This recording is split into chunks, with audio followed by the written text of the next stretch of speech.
Okey, bismillahirrahmanirrahim. Kita akan tengok pula ujian gas yang kedua, iaitu ujian untuk gas hidrogen.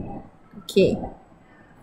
So ini ada dalam buku teks ya, buku teks KSSM tingkatan 4. Okey, pada muka surat 191. Saya rasa kebanyakan sekolah memang akan buatlah eksperimen ni. Dia tak susah mana pun. Okey. So, kita tengok dulu video yang saya jalankan eksperimen ini bersama anak murid saya di sekolah.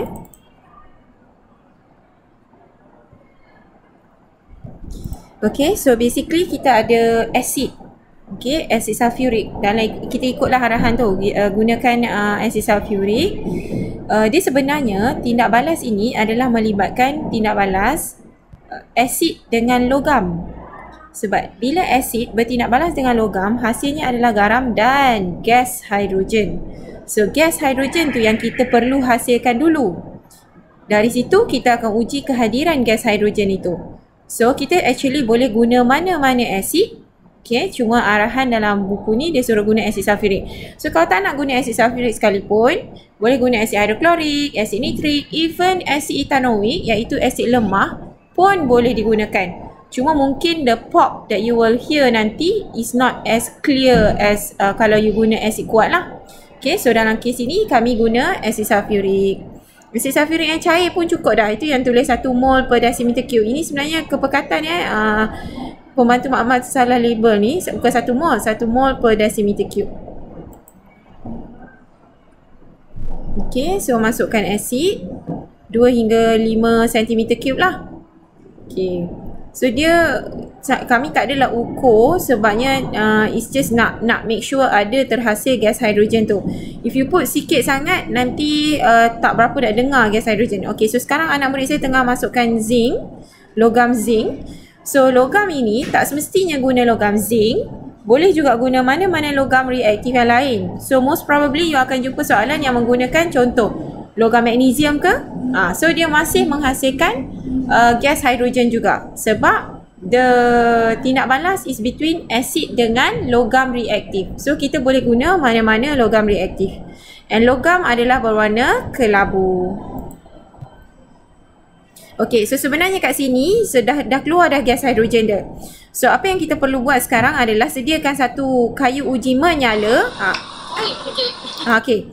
Saya tak tahu lah you dengar ke tidak tadi. Nanti saya backkan. Kita kena sediakan kayu uji menyala. Okay, this is the difference between kayu uji menyala dengan berbara. Menyala mesti keluar api. Kalau bara yang dekat depan ni sahaja. So, dia mesti kayu uji menyala. Dan kita mesti letak pada mulut tabung uji. Bukan di dalam tabung uji. Nanti I will explain to you why. Okay, saya back sikit supaya boleh dengar ada bunyi pop.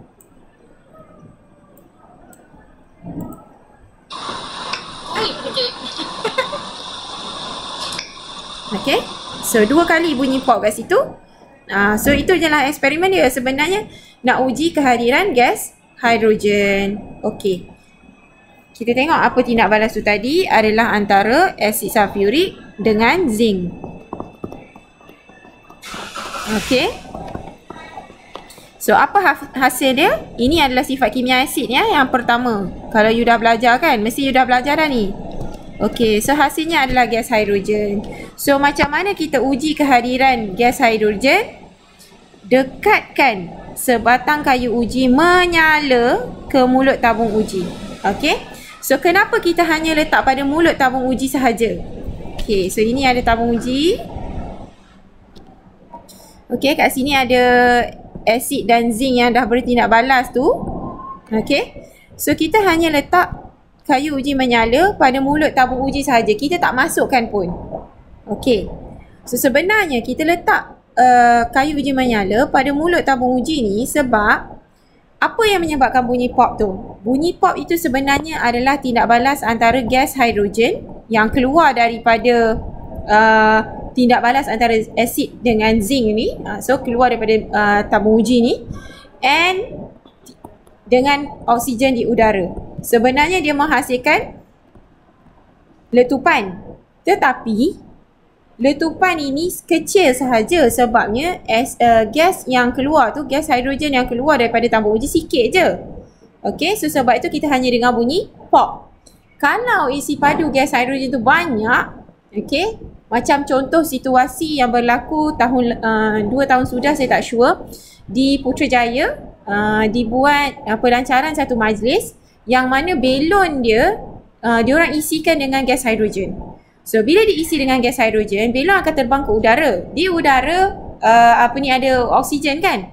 So bila macam tu, hidrogen boleh seep through, boleh keluar daripada belon itu dan boleh bertindak balas dengan oksigen, so akan berlaku letupan, which menjadi satu isu pada ketika itu sebab menyebabkan kecederaan kepada orang awam sekeliling kat situ.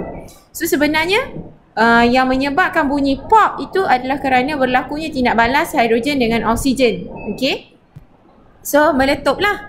Meletup yang kita dengar ni pop sahaja kerana letupannya kecil sahaja.